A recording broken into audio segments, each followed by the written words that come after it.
అట్లా ఆ షాపులలో మన దగ్గర హోల్సేల్లో కొంటారు. ఎన్ని వస్తాయి మొత్తం?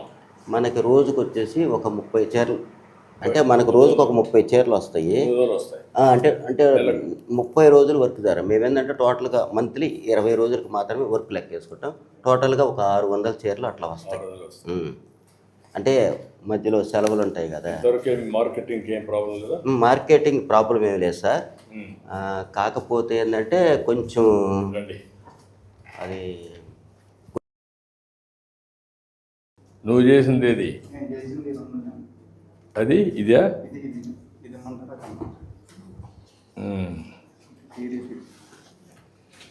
బాగుంటుందండి.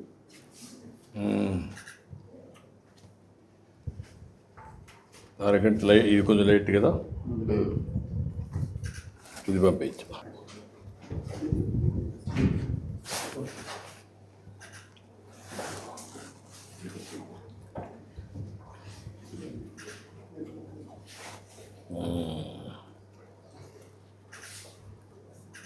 ఓకే పంపించు.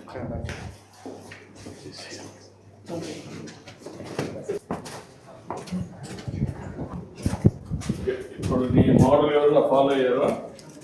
అంటే ఇక్కడ ఆల్మోస్ట్ కొంచెం వేరియేషన్ ఉంటాయి కానీ టోటల్గా ఏంటంటే దగ్గరగానే ఉంటాయి సార్. అంటే మనం ఒక డిజైన్ పెడితే మనం ఒక మామిడి కింద పెట్టాం, ఇంకొకళ్ళు ఇట్లానా సార్? ఇట్లా లేదు సార్, అసలు చీరాల మొత్తం మీద ఎక్కడా లేదు. అంటే నేను ఆ రోజు ఏంటంటే నా కరోనా ముందర నాకు బిజినెస్ బాగుంది, దాని ద్వారా ఏంటంటే కొంచెం ఆదాయం బాగానే ఉండి మనలాంటి వేవర్స్కి ఇంకా ఎక్కువ మందికి పని కల్పించాలని చెప్పేసి ఆ ఉద్దేశంతో పెట్టాను సార్.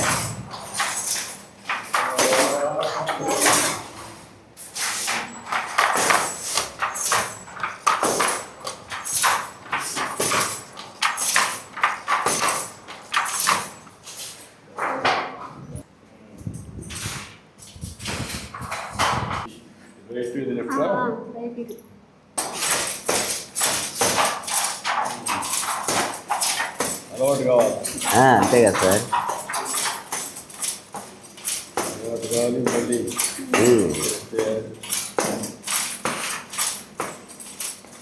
ఇప్పుడు మీరు చెప్పిన దాన్ని పెడితే కొంచెం తొక్కే పని ఉండదు. అవును సార్, అది అది అది ఎన్నిసార్లు తొక్కాలి చూస్తున్నామ్మా రోజుకి? ఎంతవరకు నీకు ఎలసట వస్తుంది? ఇది వచ్చేసేసి ఒక అంగుళానికి 60 సార్లు దొక్కాల్సి వస్తుంది. అంగుళానికి మనకి గంటకి ఎన్నిసార్లు దొక్కుతారు? ఒక రోజుకి ఎన్నిసార్లు దొక్కుతావు? దొక్కినప్పుడు అలసట ఎప్పుడు వస్తుందా? కాళ్ళు నొప్పులు ఏమన్నా వస్తాయా? కాళ్ళు నొప్పులు వస్తాయా? ఒక గంటన్నర వేస్తే కొంచెం రిలాక్స్ అవ్వాలి. అప్పుడు ఏంటంటే ఇద్దరుంటే అప్పుడు హస్బెండ్ వెళ్తాడు. అంటే ఇక్కడ అంటే ఒక 50 సంవత్సరాల వయసు వస్తే కొద్దిగా నొప్పులు అనిపిస్తే అప్పుడు కొంచెం అంటే ఇంత హెవీ డిజైన్ కాకుండా కొద్దిగా తక్కువ డిజైన్